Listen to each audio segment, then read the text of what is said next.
The greatest comeback in history, the Spanish Reconquista. Our story starts in 1711, where Muslim forces, primarily made up of North African Berbers, led by Tariq ibn Ziyad, crossed the Strait of Gibraltar into Europe and defeated the Visigothic king Roderick at the Battle of Guadalete. By 718, only a year afterwards, most of the Iberian Peninsula, and by most I mean almost all of it, except for this tiny strip in the mountains there, the Kingdom of Asturias, was under Muslim control. Only small Christian pockets were left. The Kingdom of Asturias, you see little bits on the map there too. The Muslims formed the province of Al-Andalus administratively under the Umayyad Caliphate of Damascus. Now, the Umayyad Caliphate controlled a great swath of the world at this time, encompassing all of North Africa, the Middle East, and Asia Minor.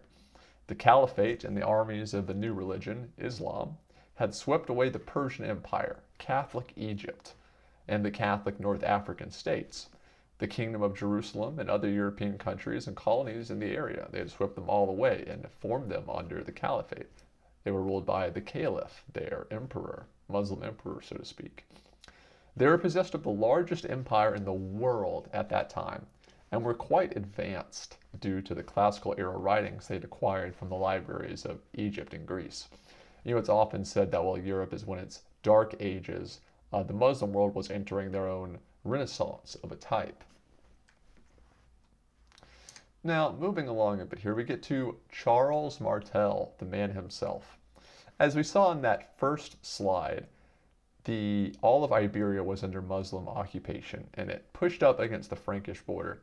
Well, the Muslims invaded, and they pushed through about 50% of France, just steamrolling, meaning little resistance, meaning villages, peasant communities, taking undefended castles, and really fighting no resistance until Charles Martel shows up, who broke the Muslim advance into Europe. He was nicknamed the Hammer because of this, because he hammered the Moors out of France.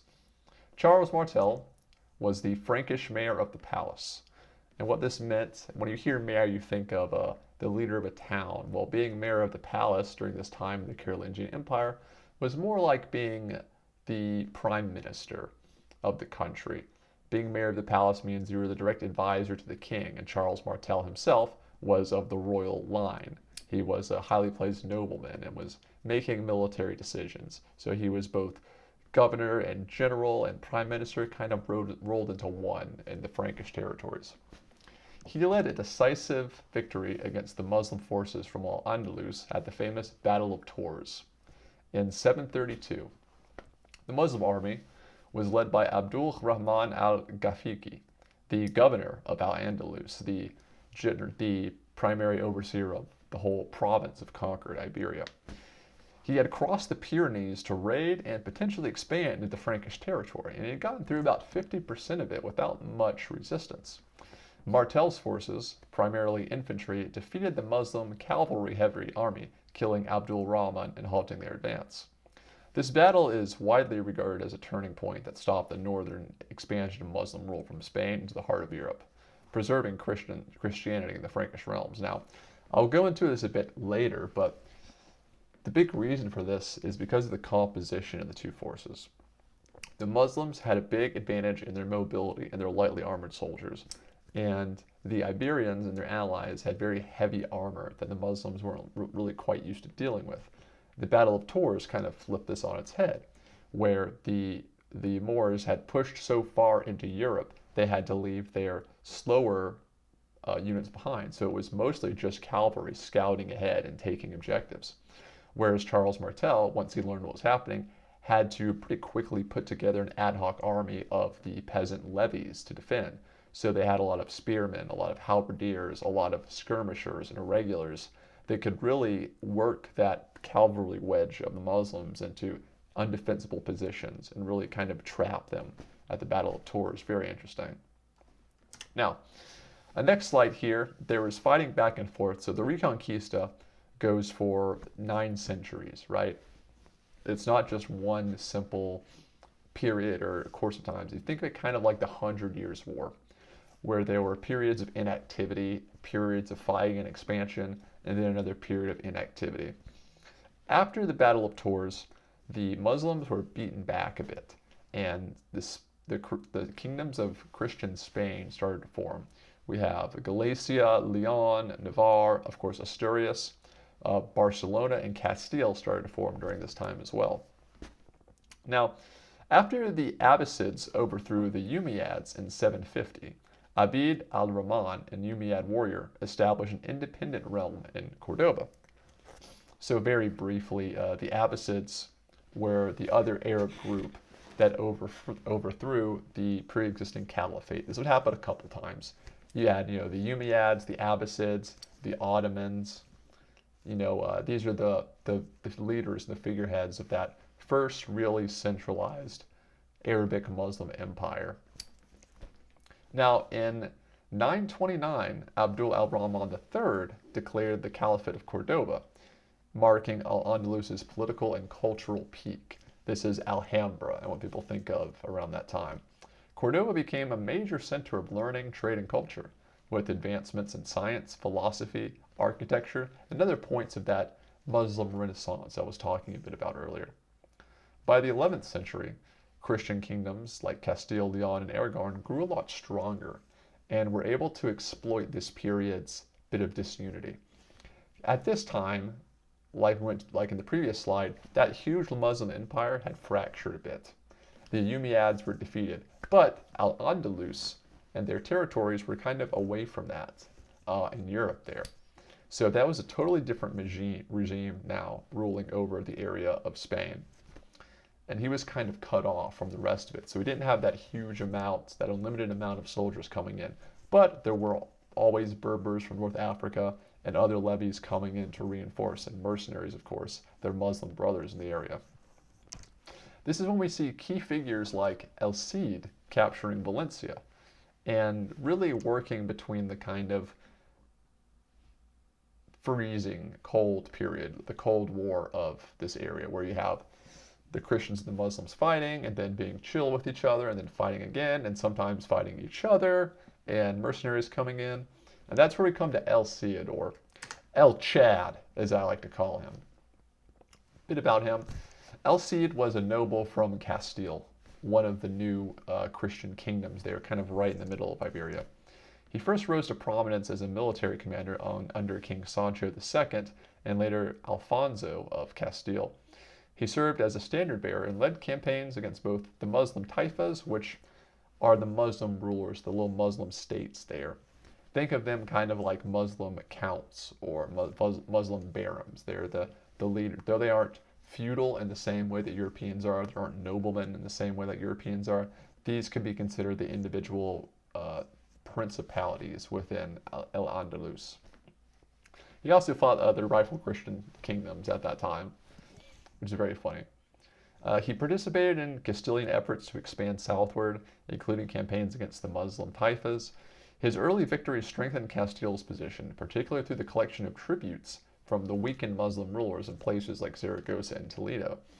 So, like I said, him and Leon collecting tributes meant that it wasn't always a full push to retake all of Iberia. It wasn't always like that.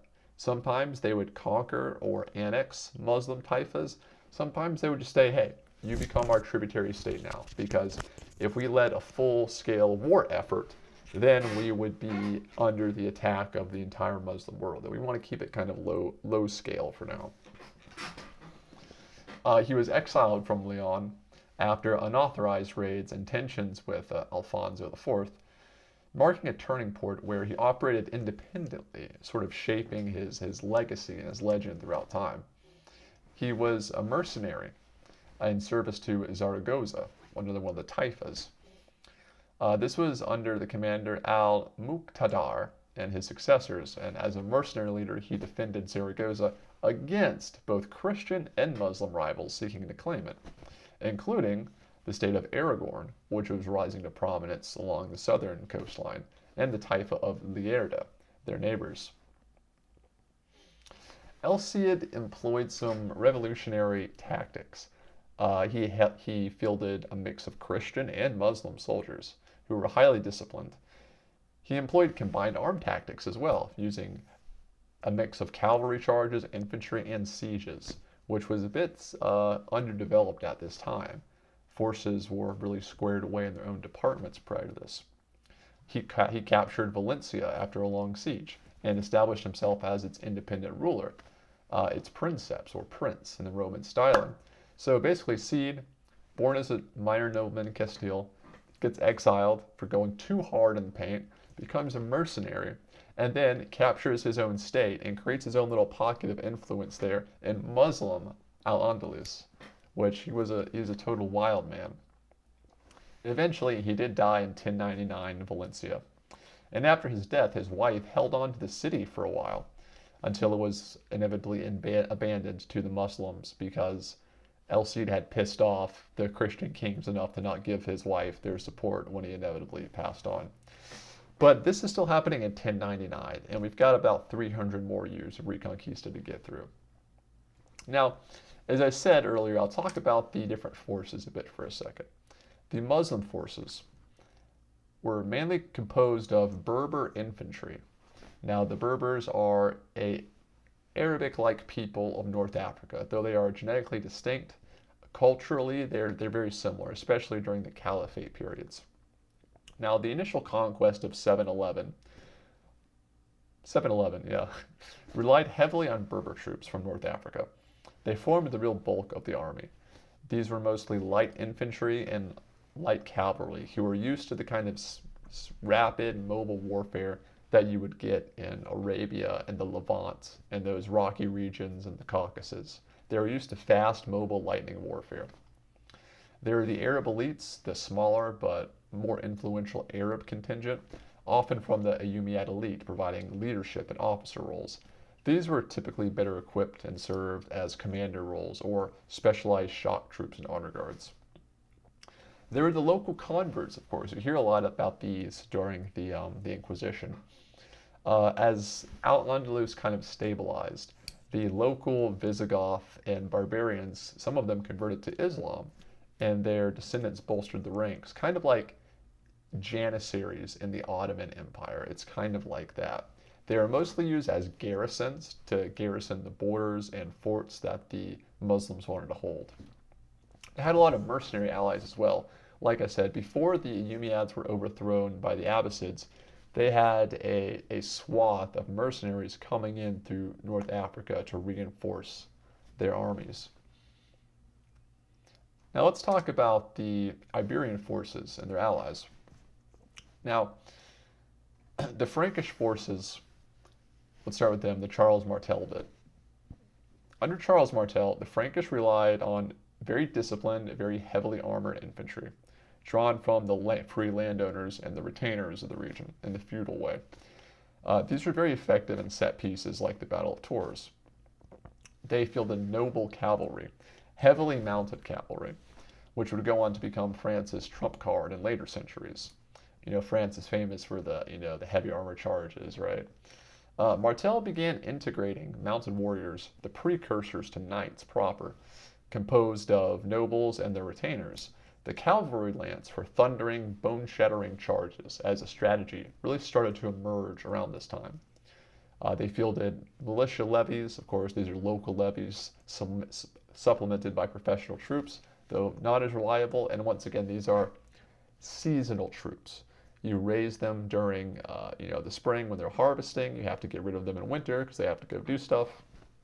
And that's another reason why this was kind of a seasonal conflict between the Taifas and the Iberians and the Franks, because when it was time to plant and it was time to harvest, most of those armies had to go home one way or another. The Iberian Christian kingdoms, on the other hand, by the 9th and 10th centuries, the Christian kingdoms developed a real feudal-like system with noble mounted warriors, once again these early knights, who were very heavily armored and wielding lances and long swords. They had their infantry, which are peasant levies and urban militias, formed really the bulk of the infantry, often lightly armored with spears, shields, and short swords. Now, it's important to note that the Iberian Christian kingdoms did not have a ton of manpower. they really just didn't. They couldn't compete with the mass number of troops that were coming into Al-Andalus through North Africa and Arabia and the Levant. It was just massive. So they had to rely a lot on defensive fortifications, on castles and battlements and bulwarks to really defend and then push against an exhausted enemy. They also had a lot of mercenary allies. Christian kings even occasionally hired Muslim mercenaries or allied with rival taifas later. Crusading orders, the Knights Templar, the Order of Santiago, joined the Reconquista for the faith, and that was very cool. As far as organization goes, the early Christian forces, the 8th and the 9th centuries, were small and really decentralized, individual lords waging individual wars. This is centered around their fortified strongholds in northern Spain, such as, of course, the early kingdom of Asturias.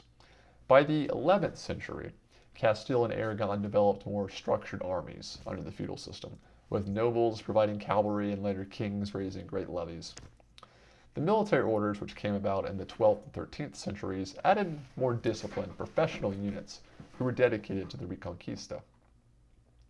As far as tactics go, the early Christian kingdoms really relied on that northern mountainous territory they held. It's hard to attack. You can do guerrilla raids there and then retreat back to your strongholds. The Muslims had a hard time really bringing artillery and siege equipment to bear because of the terrain, which gave the defenders a great advantage in their defensive battlements and large castles they would build. To summarize, the Muslims held the advantage in mobility. Light skirmishers and number of troops flooding in from North Africa and Middle Eastern lands. The Iberians held the advantage in heavy armor and disciplined heavy cavalry maneuvers. The Iberians had a much smaller force, but they were usually supplemented by elite knightly orders, such as the Templars, the Knights of Santiago, etc. This moves us into the Taifa period proper, with some of the more established Christian kingdoms starting to really come together, and Al-Andalus really coming into its own culture centered around Cordoba. At this point, the Andalusians didn't really consider themselves part of any caliphate, or Arabs, or Berbers. They were, 5, 6 generations in, they were of Al-Andalus. This is where they lived, this was their culture, and it was very distinct, very catalyzed from the Arabian Peninsula and the Levant and so on. To counter the Christian advance, the Almoravids, a North African Berber dynasty, were invited into Al-Andalus. They defeated the Christian forces at the Battle of Saragrajas in 1086 and temporarily unified all of the taifas together under one ruler. By the mid-12th century, however, the Almohads, another North African dynasty, replaced the Almoravids, enforcing much stricter Islamic governance, much tighter control over your average citizen's daily life.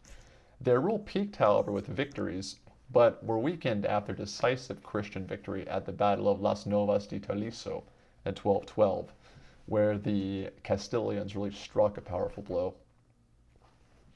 This is where we have Al Cid capturing Valencia and kind of messing around with the Taifa period, the Battle of Las Novas de Tolso, and Castile and Aragon rapidly conquering most of Al-Andalus later on.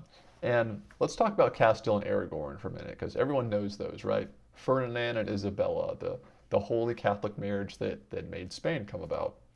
Castile showed up pretty early on, Castile and Leon, in the big northern area that was born out of the early kingdom of Asturias. Aragon, however, was kind of in the south there near Barcelona, and it slowly came together through more and more slow conquest of the states down south through Valencia and so on. It became a bit of a naval power as the years did drag on. Now, during the late stage, only Granada remained. The Christian Iberians with their Frankish allies had conquered almost all of the Iberia, and it was just Cordoba and Granada left that were part of the European Caliphate, so to speak. Now, they were still getting a lot of reinforcements from North Africa, but as the Crusades were going concurrently with the Reconquista, they had bigger things to worry about in the central Middle East. The Reconquista really slowed due to this time, due to internal Christian conflicts. Also, the Black Death was happening, which put a real stopper on things. But ultimately, Castile and Aragon unified through the marriage of Ferdinand and Isabella. Because, just looking at the map, you have to wonder, well, if they took all this back, why did it take so long for them to take Granada? And it was due to a lot of internal conflicts. It was really the main thing. Finally, we come to the surrender of Granada. The Catholic monarchs launched a final campaign against them, and after a prolonged siege, the Nasrid ruler Muhammad Bodabil surrendered in 1492, ending Muslim rule in Spain. To summarize, this period was highly influential for setting the stage for the centuries of conflict to come between Europe and various Muslim empires. The First Crusade was launched in 1096 as a response to the overt aggression and pillaging of Catholic Iberia, while the Ninth Crusade, ending in 1272, the Reconquista encapsulates and serves as a real backdrop and justification for the 9 campaigns by European forces, culminating in the reclamation of Granada in 1492, and setting the stage for a unified Spain to emerge as a dominant world power moving into the age of exploration. Although the once great nations of Egypt and Syria would never recover from this period, today Spain stands as a beacon and bulwark of civilization. It's just really interesting period of history where you have a Muslim caliphate in European lands, and you have this long 100 years like war siege, and it really is what starts the Crusades. The Crusades are a direct response to what happens in Spain with Al-Andalus, and the Crusades wrap up before the Reconquista does, which is very interesting. But anyway, if you liked this video, if you found it interesting, if you had a laugh or whatever, continue subscribing. I like to make content on like this stuff that's historical, it's interesting to me. And if you like it too, then hey, watch some more. See you next time.